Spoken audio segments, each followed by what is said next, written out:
Fabrizio, are you there? Yeah, can you hear me? Yeah, you can. Okay. Start. And can you see my slides, right? Yes. Perfect. Okay.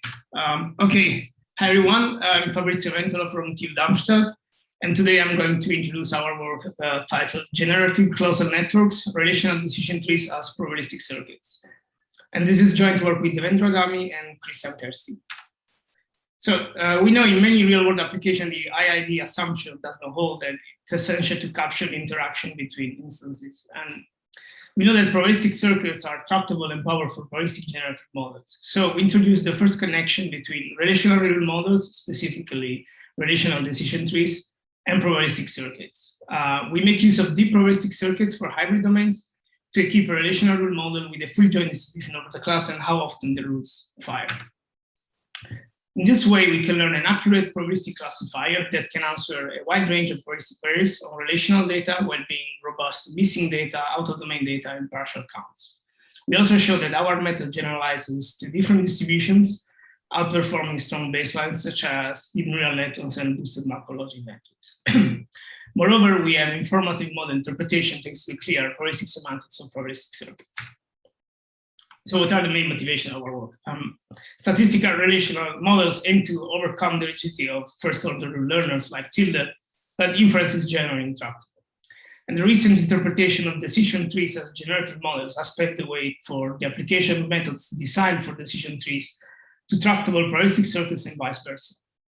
As said, in many real-world applications, it's essential to capture the interaction between instances, and there are some tractable representations based on arithmetic circuits, but most of the cases are rather limited, or they impose a lot of constraints on the structure, or they need the data structure as an input as well.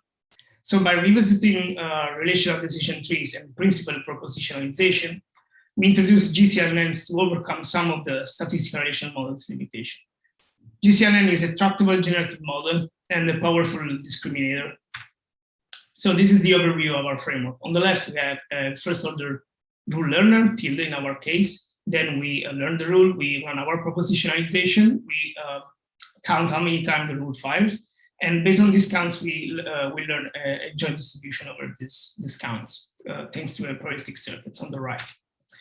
So as you said, on the right, we have a probabilistic circuits. And in our case, we make use of some product networks that are basically the most powerful probabilistic circuit out there. And it's composed by, it's a deep sparse computation graph that encodes a probabilistic distribution function, where leaves are simple distributions and inner nodes could be either weighted sums or products. SPNs can provide tractable operation. Basically, one can compute tractable exact marginals, conditionals, and partition function. Also, one can compute an MPE map and also sample new data. In our case, we are dealing with most of the time with count data, but also the target could be a binary categorical data. So we make use of a specific variant of some product networks called mixed SPNs that has been designed for hybrid domains because it abstracts from parametric forms by means of piecewise polynomial distributions. And for structural learning, it employs a non-parametric decomposition and conditioning step using the Rényi maximum correlation coefficient.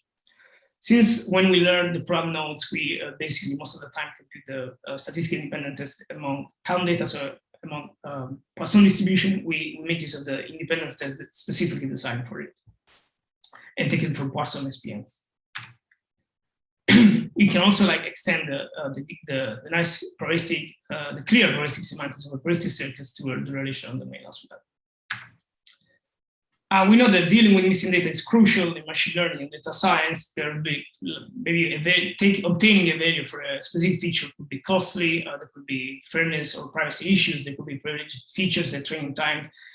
And task-specific methods like KNN or mice can be hard to scale and to tune, and they do not provide confidence of their prediction. They could ignore also the interaction with the target. So with GCLNs actually can deal with missing data in the relational domain, can classify samples with partial observation, and can also impute missing data, basically can predict root counts. Another relevant task in machine learning is out-of-domain detection. Here, the goal is to distinguish between in-domain and out-of-domain data. Of course, it's very relevant in many fields like computer vision and natural language processing, for example, one would like to have a more robust model to adversarial attacks. And in a probabilistic framework, we can consider the data likelihood for this kind of discrimination. And GCLN, since it's based on probabilistic circuits, can provide this basically for free. So for our experiments, we devised 5 different research questions. So we ask whether GCLNs are accurate discriminators, better than propositional, statistical, relational models. Then we perform an abolition study. So we check whether considering the root counts is beneficial compared to consider only the binary firings, basically. Then we check whether GCLNs perform accurate predictions with missing data and if they are able to perform OLD. And then we ask whether they can provide easy interpretation via clear probabilistic semantics. For our experiments, we make use of 4 relational dataset. So drug-drug interaction, protein-protein interaction, L scores, and sites. So regarding the first 2 research questions, here you can see the accuracy of GCLN compared with other propositional, statistical, relational models. And you can see that in most of the cases, GCLNs are outperforming the other models.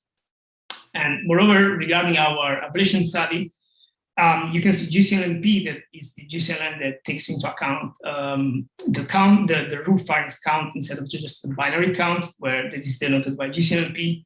B is like outperforming GCLNP in every case. So modeling counts instead of binary firings is actually beneficial.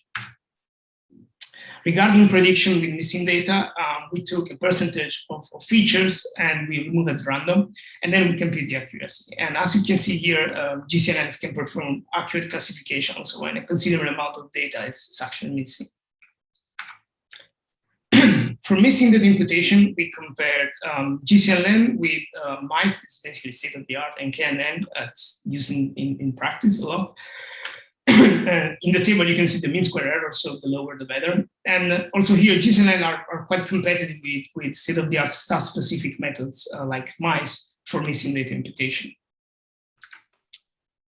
By modeling Poisson distributions, we can answer to query like how likely a rule fire more times additionally to what observed. So GCLNs can perform basic classification with partial knowledge. To show that, we took the 2 most discriminative rules for each dataset, and we reduced the count of these rules by 20%, and we compute the accuracy again. As you can see also here, GCLNs is still accurate, even when the most discriminative rules have underestimated counts. For out-of-domain detection, basically to generate the out-of-domain data, we flip the target value, and then we compute the average test log likelihood. And so for OD, the lower the better, for in-domain, the higher the better. And then we compare them against discrete flows that are basically a neural state-of-the-art density estimator for discrete data. As you can see, GCLN for OD has a much lower likelihood than discrete flows, while having a good likelihood for in-domain data. Regarding interpretation, similarly to neural networks, GCLN are able to capture high-level concepts for the top layers. Here, for example, is distinguished between positive and negative example on drug-drug interaction, and on the more fine-grained concept to the bottom layers. For example, here is capturing the relevance of the rule number 7 for positive samples that basically say the rule number 7 is telling you that if a protein is antagonist for a drug and then it's a substrate for another drug, these 2 drugs are likely to interact.